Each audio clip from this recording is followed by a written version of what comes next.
umlayin Mayroon na cross to ito Cross to kidingin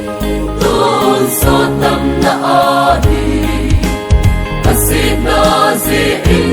building ka ni zipo Isong leniko na otsukaza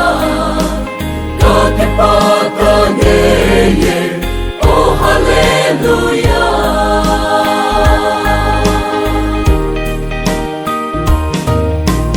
Kanong kamaa Tilbong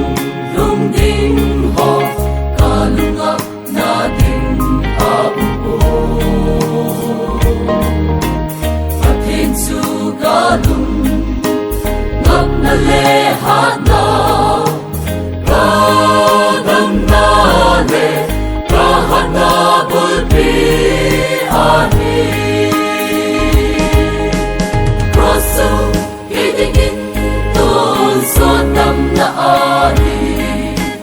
Kasit na ziing building ka ni zipo Isong leniko na otsukaza Kakipatangeye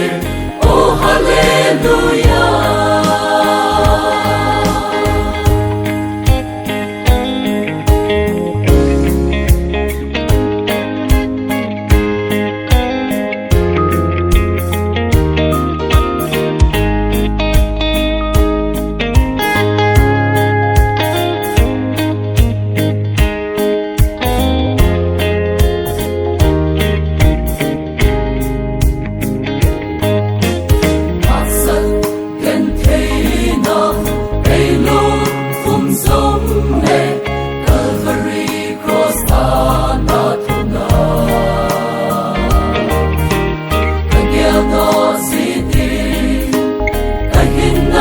Xin sống răng adingin kahong kilhane faga Raso kidingin doon sa tam na adi Kasit na ziing building ka ni zipo Isong leniko na otsukaza Kakipatangeye Oh hallelujah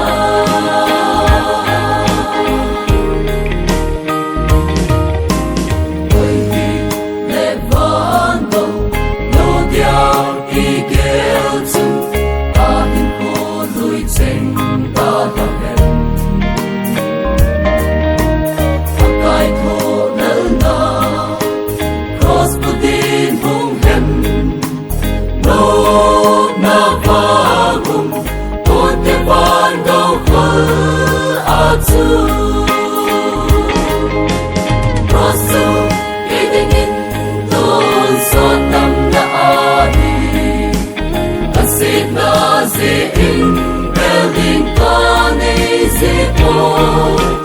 Isong leniko na otsukaza